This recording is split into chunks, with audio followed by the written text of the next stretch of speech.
If a stranger in a coffee shop asked you, "When has God shown up in your life?" you might find the question a little odd. But if you paused, chances are you'd have a story to tell. At St. Mark's, we believe God is at work everywhere, and everyone has a God encounter story. Inspired by StoryCorps, this Lent we're introducing GodCorps, an opportunity to record a short interview and share an experience of God at work in your life. We'd love to hear your story.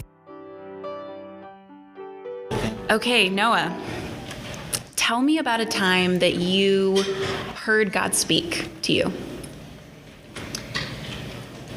Yes, I can think it was maybe 12 years ago, and I was a student in the city at Moody Bible Institute, and I had come back from a summer abroad, touring around Europe. We studied the European Reformation, which is very cool. So a lot of time thinking about the way that God spoke and moved through people.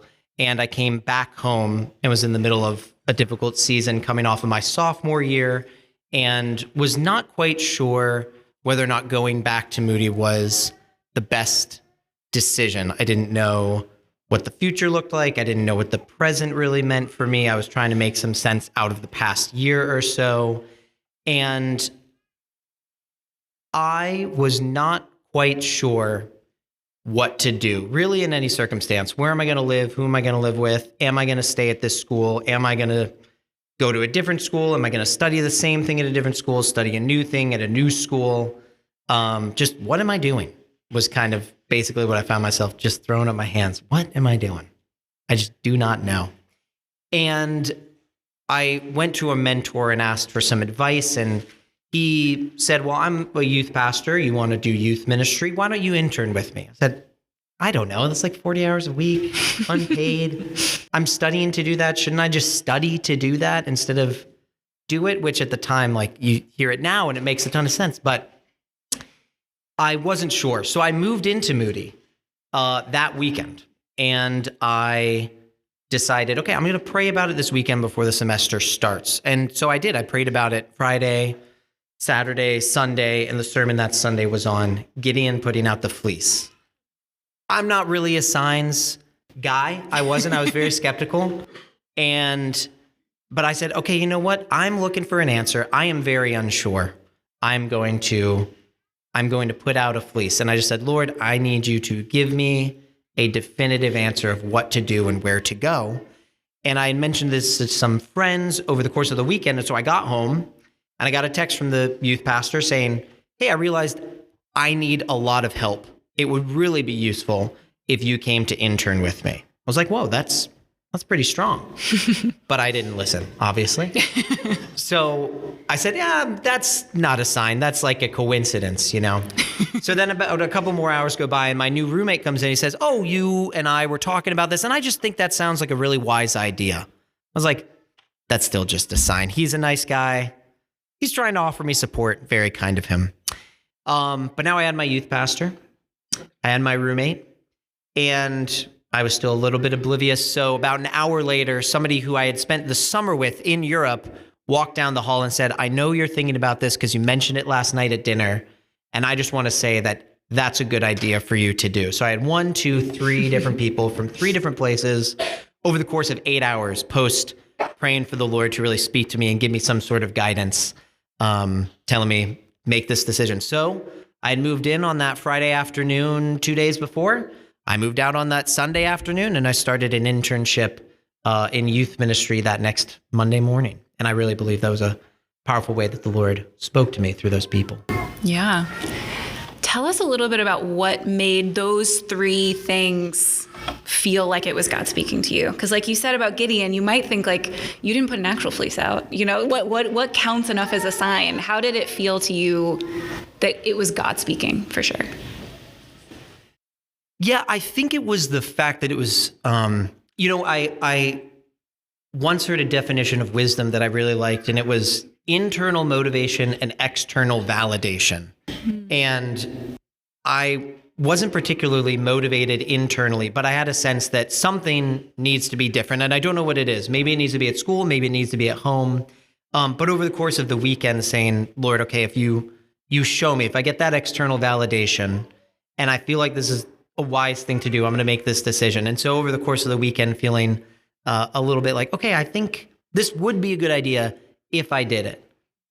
Internal motivation, and then getting 3 separate people from 3 separate places who knew me in 3 separate ways, all saying, this is a wise thing to do, I think was how I saw the Lord speaking. And I really believe that we think about God's mercy as sometimes foregoing judgment in his love, but I think sometimes his mercy can be, when you are struggling, just being very kind and sort of offering a soft, gentle, like nudge as well. And so I thought that was a sign of his mercy and proof he was speaking to me.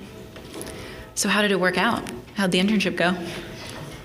It was tiring, but it was good. 40 hours a week at a large mega church for a semester was good. I was the youth pastor for the next summer, which was great.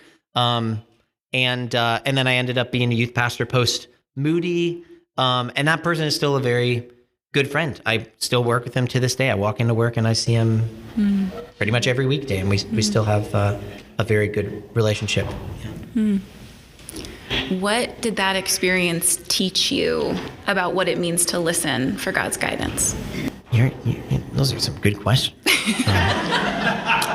She does this professionally. I do not. So, why don't I ask you? Tell us now.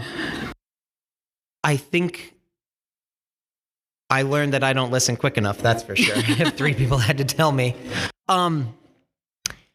I also think one thing I learned is I was talking about his mercy, and really that sometimes his mercy and love is providing a simple and direct answer. I think sometimes I certainly, and I won't speak for anyone else in this room, but I certainly can be skeptical of just a very simple answer from God leading us towards a very simple solution. And sometimes I make it more complex. Sometimes I make it need to be more fantastical or mystical, because it feels a little bit silly to just go, God told me to do this thing on this day at this time in this way, because I want to think that I'm more complex than that. And maybe I have a mountaintop experience like Amy talked about, where God reveals his face to me instead of just uses everyday people saying good idea to make a massive decision that changes the trajectory of your life. And so I think I learned that I need to be more humble about who I am when God is trying to lead me, more so than looking for anything grandiose from him. Has it ever happened again? Has God ever spoken to you directly like that again? Whoa. Not that I know of. No, not that I can think of. I can think of other times where I've looked for wisdom and I think people have provided it, but not in such an acute way where I can say from day 1, day 2, day 3, asking for a specific thing and then having the Lord reveal himself that in that way. No, I can't say so. That's probably the only time. Okay. Do you think he will? I believe he will. I believe and I trust that he will. Yes, yeah. Okay. But is yet to come to pass. Okay. Thank you, love. Of course, Mom. Thank you for listening to this episode of St. Mark's Episcopal Church, GodCore. If you would like to record one of these episodes and tell your story about how you've experienced God, please use the link in the notes to schedule your time. We look forward to hearing your story, and we hope that you continue to tune in to hear ours. Thank you, and God bless you.